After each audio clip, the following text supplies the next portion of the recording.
Ohanaeze frowns at Buhari statement on Southeast killings. Welcome to the news. If you are new, kindly subscribe to my channel. And if you have been there, thank you for your support always. Ohanaeze Ndigbo has frowned against President Muhammadu Buhari's statement, which was announced at the Southeast as a haven for terrorists that attack non-indigenous and law enforcement officials. Professor George Obiazor, President General of Ohanaeze Ndigbo, also described as unfair the presidency statement implying that the insecurity persists because the leaders have not forcefully spoken. Professor Obiazor, who spoke through Chidozie Alex Ogbonia, National Publicity Secretary of Ohanaeze Ndigbo, was reacting to various media publications where President Muhammadu Buhari, in the release issued by a spokesman, Malam Shehu, condemned the recent attacks against non-indigenous and law enforcement officials by terrorists in the Southeast, urging community and religious leaders to speak more forcefully against the killings, stand up and defend the ethos of our cultural and religious heritage. Those who know should point at specific people who did this. Professor Obiazor said, "This is very unfair to the Igbo, especially when the presidency knows the root cause and the nature of the insecurity in the Southeast. It needs to be added that the solution to the insecurity in the Southeast lies in the enormous powers of the president."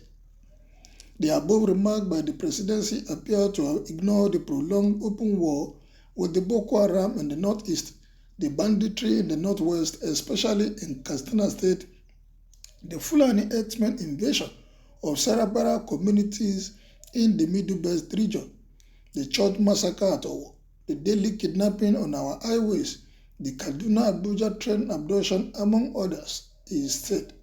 According to Professor Obiazor, Ohanaeze Ndigbo worldwide also joins the presidency and indeed the good people of Nigeria in condemning these dastardly acts that occur in Imo State, southeast of Nigeria. Ohanaeze has repeatedly explained that amongst the Igbo, human life is very sacred. The sanctity of life is so elevated that killing of a human being is in whatever circumstances is considered an abomination. In fact, it is not in the character of the Igbo to kill in whatever disguise.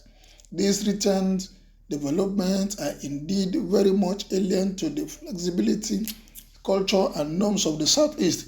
We have often called the Nigerian security operatives to ensure that the perpetrators of such acts are brought to book as a deterrent to others. Surely, the failure of the Nigerian security agents to fish out the criminals cannot be blamed on the Igbos. In other words, when insecurity manifests in the Northwest, it is a national problem. But when, on the other hand, it occurs in the Southeast, it is blamed on the inability of the community and religious leaders to speak up more forcefully against the killings and to stand up and defend the ethos of the nation's cultural and religious heritage.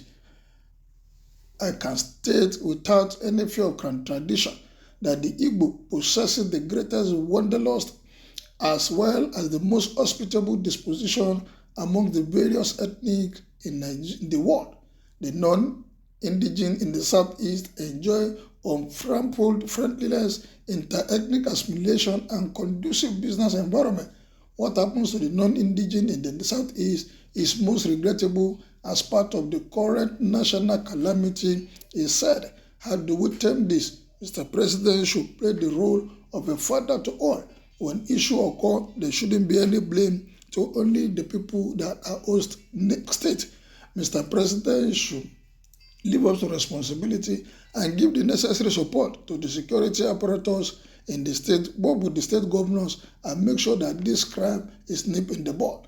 We want to read meaning that these people that are being killed, is it because they are from his place? Is that why Mr. President is complaining or talking? He should be able to play a fatherly role. When there are issues anywhere, he should be able to find solution and address it. Nobody is happy with what is happening in the country, but we want solution. We are tired of this complaint. We are tired of coming on radio, coming on the press news to say, this is what we'll do. Let us see action. They should live up to responsibility. How many people have been arrested since this thing started in the Southeast? How many people have been jailed? How many people have gone through the court process? How many investigations have they done to reveal those that are behind this crisis?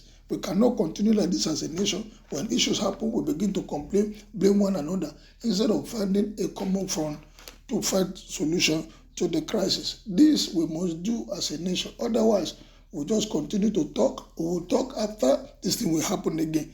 The people that are attacking people in their vans, how many have been apprehended? The ones that have been apprehended, how many of them have been jailed or prosecuted the way it should be done? This country needs people, leaders that will tell us the truth, that will say it the way it is, and not those that will go about painting pictures that are not supposed to be painted. Well, what is your opinion about this? That Áńğřý is angry with Mr. President for his comment. Kindly make your opinion known as you subscribe to my page. Thank you, good day, and be blessed.